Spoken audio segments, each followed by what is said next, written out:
rules that have been broken in this crisis are stunning so far. Stunning. Things the Federal Reserve has done things they are not supposed to do. And it hasn't stopped them, right? And even if there was a rule that would stop them, they would just use a proxy agent. But this is what has the Germans so irate, because the Bundesbank had these rules.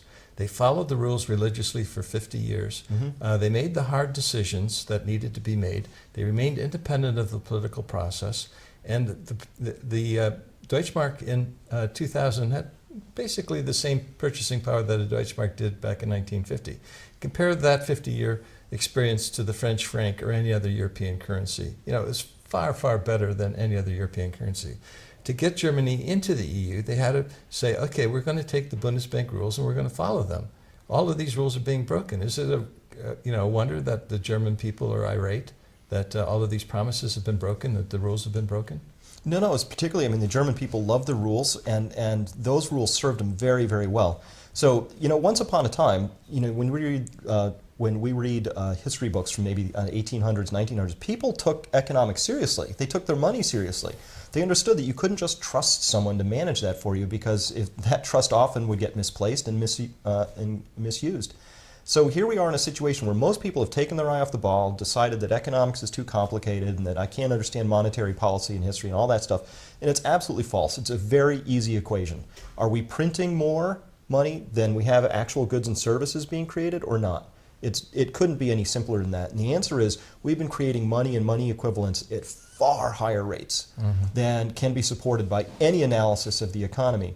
And that even includes the idea that the economy itself, we're mismeasuring it and we're reporting it as more robust than it is, and we're including all kinds of fraudulent statistical tricks in there, these imputations, hedonics, all kinds of crazy stuff. The true economy underneath everything, which has to come from the actual production of goods and services, which has to come from the natural bounty of the earth. All of those things are actually in depletion at this point, and we're looking at a world of scarcity. This is a really incredible period of time to be alive. Immense things are happening over this next decade or two that have never happened before. Yeah. What you were talking about was sort of interesting in the sense that you're also alluding to the fact that there's a lack of education out there today, that because people don't understand what money is and, you know, how they have to protect and save for their future, they've come to rely on government promises, and that in turn is sort of fed on this bigger bubble that we're in, that, you know, people actually believe what politicians say. Yeah, well, it's an intriguing thing, but it's true. And so I discovered something really important about 4 years ago. I came across this insight, which was that I wasn't in the business of sharing information. Oh, that's what I do. The book is full of information, and I use facts as much as possible. But I discovered that facts weren't swaying a lot of opinions out there. And what I discovered was I wasn't in the business of sharing information. I was actually in the business of challenging beliefs. So somebody has a belief, a faith, that the government will solve problems. Facts aren't going to dissuade them from that. We have to actually go at the belief that sits there. So I've discovered that instead of talking about more and more facts, what I'll do is I'll talk instead about the ability of government and the limitations and past experiences of when governments, what they can and what they can't do. That's where the conversation has to start, with somebody who holds a faith that government can solve the problems, right? And it has nothing to do with facts at this point. Whenever the government spends, eventually, sooner or later, the taxpayer pays for it, right? You either pay for it by paying the debts back, or you pay for it in the form of inflation. But I think you're right, there is this disconnect. Some people think that somehow the government can spend money that we don't have to pay back. And it's been true for a long time, because we've just accumulated debts constantly, right? With the idea that that could go on forever.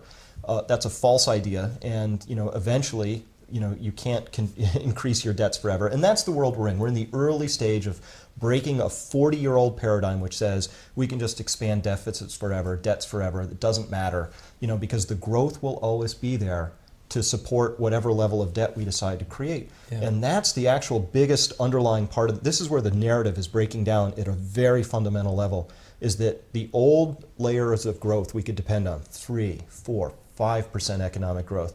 We can't achieve that anymore. We might have to figure out how to live in a world of 1%, 2%, God forbid, 0% growth. And that's such a different operating environment. Our institutions aren't geared for it. Our political systems, our ways of thinking, our culture, all kinds of things are not ready for that world. And that's the world that I see we've kind of tipped into, is this low growth world where literally all of our old assumptions have to be taken out, dusted off, examined, many of them trashed. And it's literally a giant paradigm shift. Yeah. And And it's being tested throughout the world. Everywhere. Because the entire world has adopted this system that is geared toward growth and consuming resources and everything else, but the growth isn't happening anywhere because everywhere basically things are over-leveraged. Even the Chinese growth, it's come from a small base, and one has to question the reliability of the Chinese government numbers, but even there, it's built on a massive debt in the sense that they've got cities now that are empty, apartment complexes that are empty, shopping centers that are empty, just a terrible misallocation of capital and resources. Yeah, China's an interesting story. I think they're late to the game. They're trying to recreate an entire Western civilization in basically a single generation. And they're doing it by our model, which is we're going to build shopping malls, we're going to base it around consumption, it's going to be automobile-centric, so it's going to require all the basic things, food, fuel, concrete, steel, usual stuff.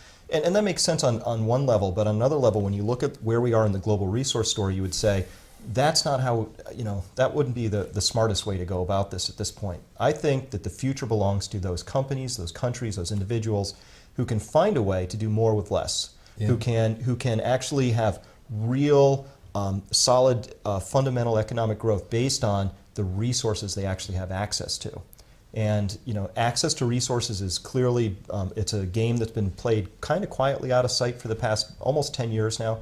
China very quietly out there with its magic checkbook, buying stuff in Africa and South America, all over the place, wherever they can find it. The United States assuming, I think with NATO, making the assumption that gunboat diplomacy is how we're going to maintain our access to these things. So two sort of different policies, all though triangulating on this idea that 7 billion people on the planet now, just crossed that threshold, on our way to 9 billion, pretty much no matter what happens. The amount of arable land per capita, energy per capita, timber per capita, all of these things have nosed over, not recently, but a decade or more ago. And so now there's going to be, which society is best structured to do the most on a per capita basis. And those are the investments we should have been making, is around how do we become more efficient with our resources. And some countries are better positioned than others, and I think Europe actually is better positioned than the United States, using half the energy per capita. The United States actually has a giant Achilles heel in that particular zone, but many of the so-called developing nations are way better positioned than any of the OECD countries because they were late to the game too. They didn't have the capital there to really exploit their resources. So guess what? Brazil now has more natural resources left, in the ground, ready to be used and by their society than the United States does.